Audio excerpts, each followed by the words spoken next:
up with Nu Skin. She started her business in her 20s. Today, she's reached Circle of Excellence 4 status. Laura and her husband live in Connecticut, and they're the parents of 3 great children, Jessica, Cameron, and Daniel. Please give her a warm Nu Skin welcome, 30-year Presidential Director, Circle of Excellence 4, and 4-year Chief Ambassador, Laura Kall, felton.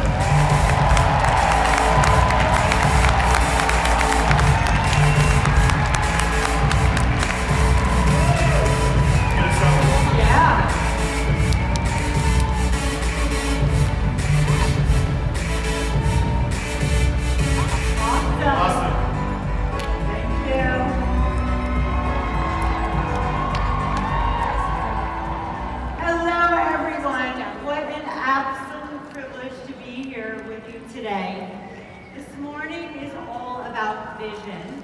And of course, vision is something so much more than what we see for our futures. It's something that we feel in our hearts and at our core. So I'd like to share with you the moment in time when I first discovered that Nu Skin was going to become part of my life vision. I'm going to take you back in time. It was March of 1988, and I was getting ready to graduate from college and doing all the things that seniors traditionally do. I was going to job fairs and taking job interviews, and quite frankly wasn't really excited about any of the job opportunities. Definitely not the starting salaries, not the rigid 9 to 5, and definitely not the idea of working for someone else's dream. And I started to feel like I was being put into a box.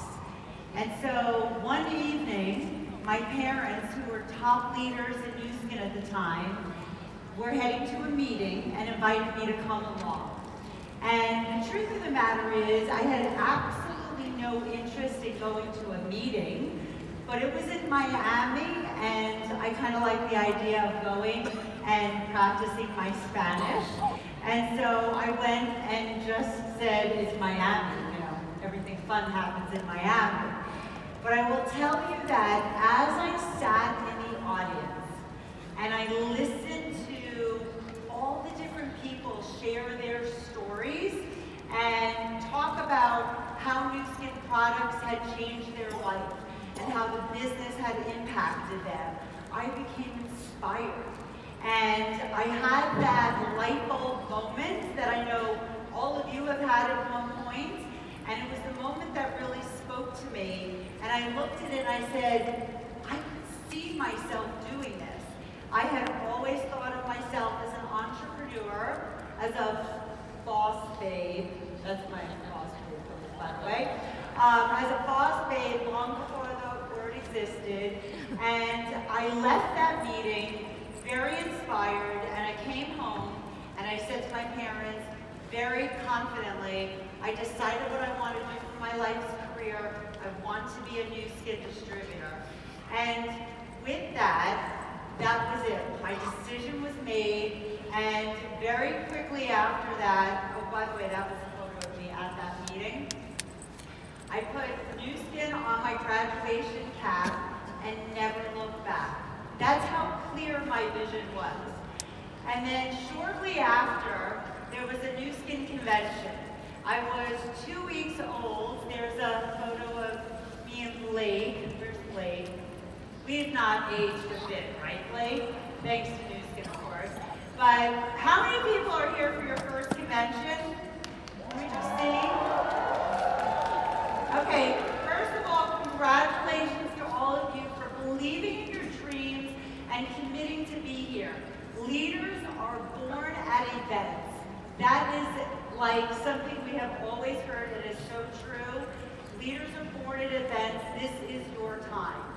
So I will admit, though, that at my first convention, I kind of looked around and I had a little bit of concern. It was a smaller event, smaller convention, and it appeared that there were a lot of businessmen in suits, so I wasn't feeling like I looked like everybody else.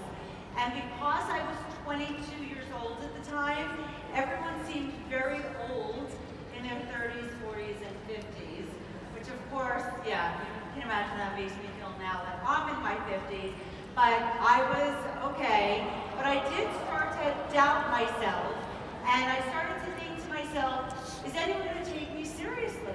As a young woman with no business experience, how is that going to be?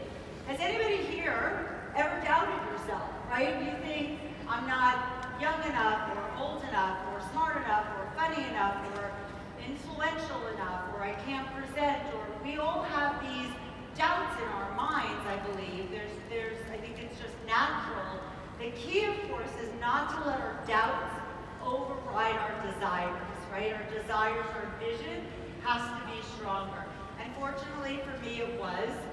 And after this convention, my parents asked me a question that really forced me to think about how I was going to turn my vision into reality. They said, we're so excited that you're so excited, but who are you planning on talking to? Because all of our friends and family already know about the business. So I went back to something that I had learned at convention about focusing on your strengths, not your weaknesses. And I loved what was shared yesterday, which is even bigger than that, like double down on your strengths.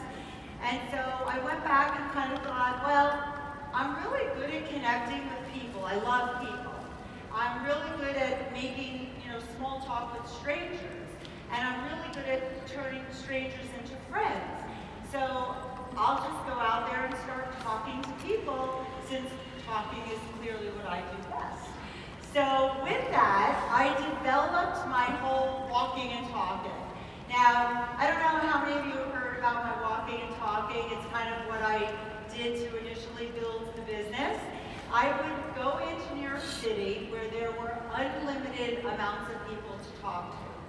And I would kind of put on a little business suit, and I would look for people who had a bit of a vibe, mostly just a positive energy, look friendly, kind of have that, you smile, they smile back, whatever. But I was looking for an energy, you can feel that. And I would walk up to strangers and say, excuse me, can I ask you a crazy question? And for those that said yes, I would say, would you consider yourself to be an open-minded business person? And again, if they said yes, I'd say, because I'm expanding a business in the area and I'm looking to connect with people, and I would love to introduce you to my amazing products and a way to supplement your income. Do you have a business card? And I wonder sometimes, like, it was that I spoke really fast. I did that normally a lot faster, but I tried to slow it down for translation. But I would talk really fast, and people would feel my energy, and they would give me their business card. And then I would immediately call them the next day and follow up and kind of weed out the ones that were just curious from the ones that were really interested. But I did this with confidence and belief. And my belief, of course, came from the fact that I was passionate about our products. I believe so much in the company. And when you come to events like this, it helps you develop your belief and your confidence in yourself. And I learned very quickly that it wasn't so much what I said verbatim, because people always say, what exactly did you say? And I always say it's not so much what you say, but it's how you say it. And I would set goals for myself. And I would, every single day I would say, I'm not coming home until I spoke to 30 people, or whatever the number was. Like I always recommend to people, set a goal, how many people you're going to reach out to, how many people you're going to friend, how many phone calls you're going to make to schedule parties. However it is that you build the business, the goals are so important. And at the same time, there's a lot of rejection involved. So I was rejected a lot.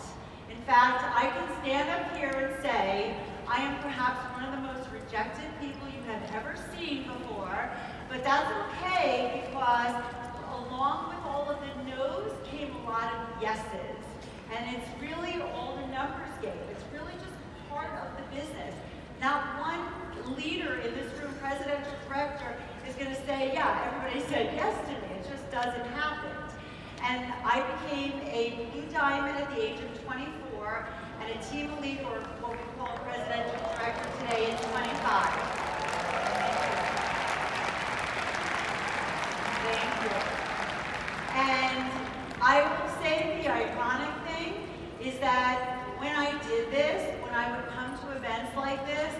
amount of businessmen in suits, which was of course my stereotype for success at that young age, would come up to me and say, wow, it must be really great to do this business as a young woman. And I would laugh to myself and just think, you know what, we all do it, all of us. The grass is always greener on the other side. We always think someone else has it easier, and it's not. We all have strengths. We all have to find those strengths and truly just focus on them. So, one other major perk in my walking and talking is I met my husband while walking and talking. And let's just say, he could not give me his card fast enough. Yes, that was a major, major perk. But I will tell you, for his sake, it has not always been so easy being married to a walker and talker. It definitely has its moments. I would always do all sorts of crazy things. So when we first got married and I would book us on flights, I would always book us in 2 separate seats so I could double up on the amount of people I could meet. And whenever we would get into taxis in New York City, and this is no joke, I would walk into the taxi and whoever was getting out of the taxi, I would say, excuse me, do you believe in fate? And they would just kind of look at me and I'd say, because I'd like to believe with all the taxis that I could be getting into and you could be getting out of, that there's a reason we're meeting right now, and I happen to be expanding a business in the area, and I would go, blah, and then say, you have a business card? Let's connect. Of course, today I just say, you want social media? Let's connect there. So,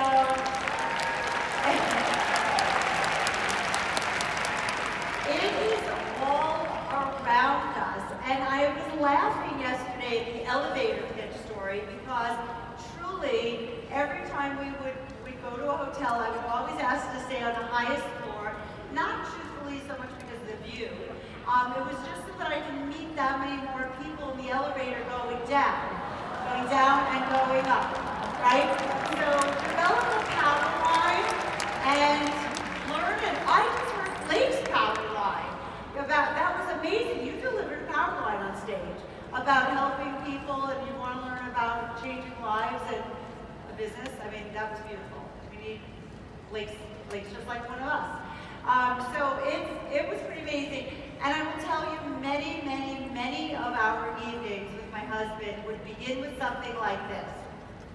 Honey, could we please just have a night with no prospecting tonight, no strangers, just me and you? Can anybody else relate to that? Okay, so who are my walker and talkers? Who are the people that love recruiting, prospecting, talking about our products and our business wherever you go? Love it. Now, I realize that straight out walking and talking may not be for everyone, but certainly connecting with people, making small talk, and making friends wherever you go, whether it's in Starbucks or in line at a bank or wherever you are, talking about weather or books or whatever the thing in common, it is a great way to open your doors to meet new people. And social media, to me, is the new walking and talking. There are literally unlimited amounts of people you can connect with and you can meet on social media. How many people are using social media just as a way of opening up your doors and of communication to new people? Right? It's everywhere. And just remember this, though, at the end of the day, as you are sending out friend requests and joining groups and hashtagging photos, people are going to come to your social media platforms and they are going to check you out. And just remember, you are your brand. And once you post something, it is there. So just make sure it's congruent with how you want to represent yourself, your values, your integrity, because really and truly, people have to like you in order to want to do business with you and in order to want to try your products and buy from you. And I really just believe that for everyone, you just have to find that perfect balance between where high tech and high touch meet, and everyone's going to have a different combination the way you go about and build the business. Something else I learned right from the very beginning, which helped me immensely, and it has been talked about by a lot of speakers, was to start with the end in mind. To really be clear on your vision and what it is that you want your life to be, right? To know your why and have that in your memory. Some people do it with vision boards, because when you go through the ups and downs and you get the rejection and a lot of the songs that Blake referenced, and that happens, right? You need to be really connected to your why in order to get past that. And for me, my vision from the very beginning was always very clear. I wanted to be a wife, a mom, and a businesswoman. And I never wanted to have to choose between the mom and the businesswoman part. I really wanted it all. And I found that thanks to the flexibility that Nu Skin offers, we really do have that opportunity. I was able to build this business and set up appointments to show people products and talk about my business in between carpooling and nap hours and scheduling these appointments in between games and recitals. And I left Monaco early because my son was being recognized in lacrosse, and it was so meaningful for me to be there. And my son Cameron surprised me and flew in at midnight. I'm so happy just because he wanted to support me. And my sisters came, and my husband. It's like family is what drives me, and I knew that, and I always, how many of you, is family just your reason why you're doing this, right? It's everything. And it really is. So thanks to that message. So this is hard work, guys. This is a business, just like any other business, but it's a business that you do it on your terms, and you can go as fast or as slow as you want, but the flexibility is just something that is truly a gift.